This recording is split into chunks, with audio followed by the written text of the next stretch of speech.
There's a story of an elderly lady who came up to Fats Waller and asked, "Mr. Waller, what is jazz?" To which he famously replied, "Lady, if you don't know by now, don't mess with it." And it's almost like we've had a similar warning off about the book of Job.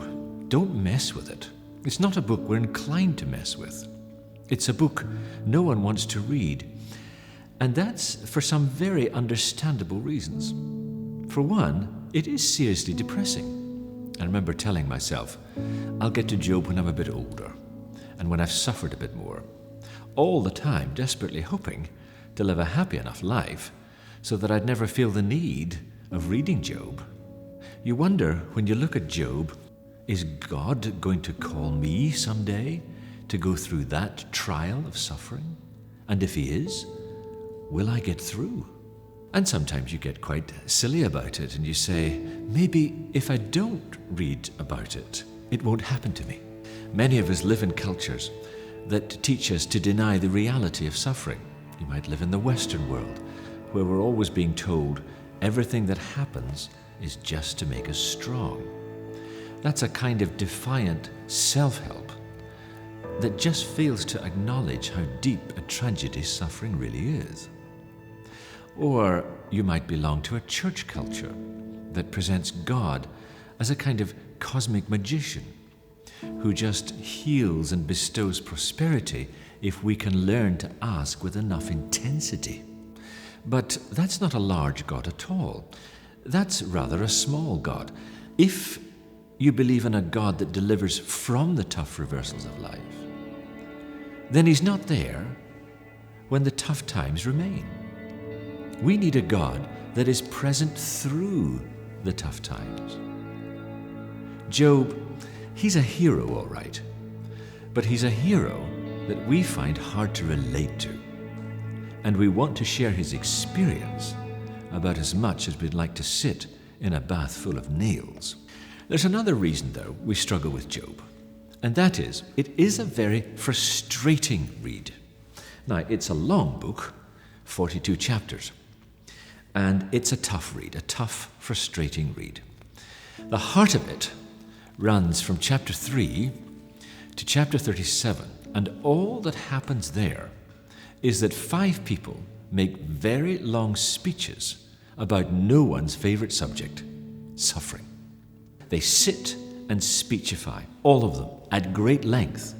And what's extra frustrating about all that is, they get absolutely nowhere. Maybe that's exactly the point. The reader is supposed to feel the frustration of the characters, because when it comes to suffering, talking doesn't get us very far. It's a speech from God everybody needs. And that is the experience the book really delivers quite cleverly. You're hanging in with Job and his friends. You feel what they feel and you say, for goodness sake, God, will you speak? Because we're out of words. And you're ready, like them, to hear from God. There is a third reason, though, why we struggle with Job.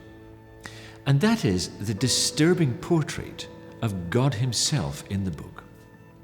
The God of Job isn't the one you hear preached about Sunday by Sunday.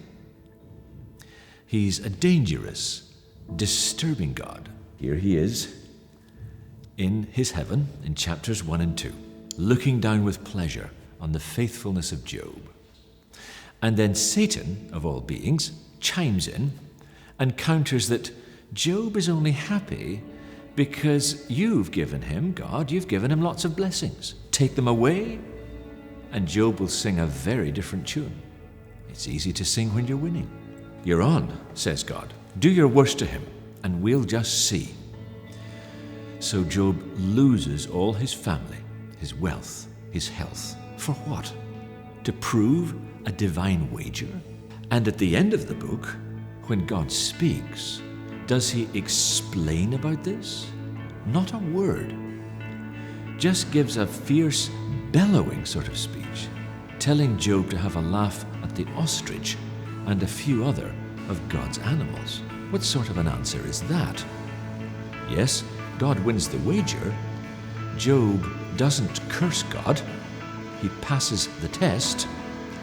And Job gets it all back, well, sort of, because you can't replace a dead family with another family. But still you're left thinking, who is this God who allows his faithful servants to go through so much pain and suffering just to make a point to the devil? I certainly used to live my Christian life believing that if you took the tablets, read your Bible, pray, keep the commandments, God would keep the bad stuff away. But in the book of Job, God doesn't. God lets the worst happen to his most faithful servant. And suddenly, you're face to face with a very different God. I had a friend who was on the beach in Thailand at the time of the Asian tsunami in 2004. He survived, but his girlfriend was drowned. And he said to me, if you worship a God who is capable of stopping that wave and didn't, then I don't want to know about him. I think my friend would be a little surprised to know that from the beginning of time, people wrestled with the same issue, just like in the book of Job, but they didn't stop at their first impression or their first conclusion. They kept going to the far side of their grief. And there they met a bigger God, a larger God.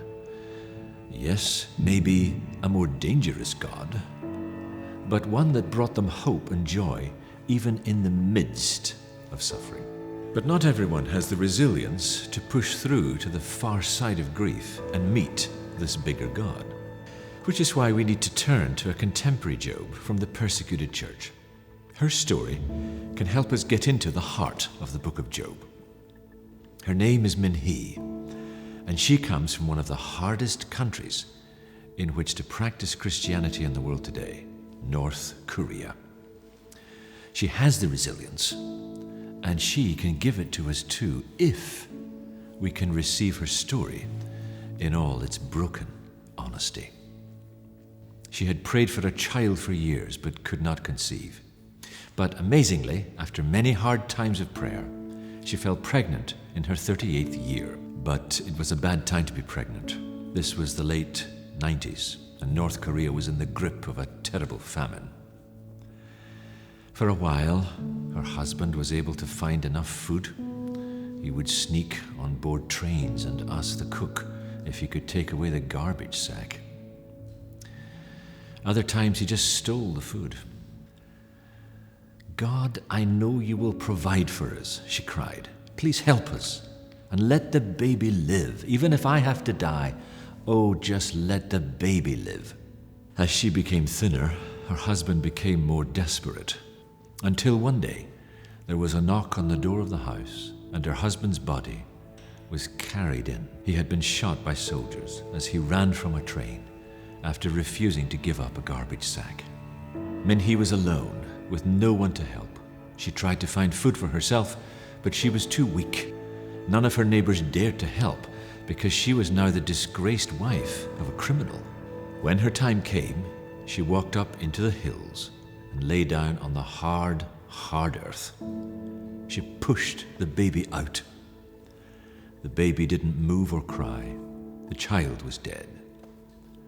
She kissed him on the forehead, named him after her husband, and used what was left of her strength to bury him. And then she stood up and said to herself, I've had enough of this country and this life. And she simply walked out of North Korea, across a frozen river into China. It's a very hazardous crossing. The border guards will shoot on sight anyone trying to escape. She didn't mind. She didn't care. And somehow she missed them and they missed her. She stumbled into Christians in China that sheltered her and nursed her slowly back to health. And it was while she was still thin and weak that I met her. And she said, I have only one question in my heart. Can I forgive God for making the world this way? Can I forgive God for making the world this way? And that question is precisely the question Job poses to God.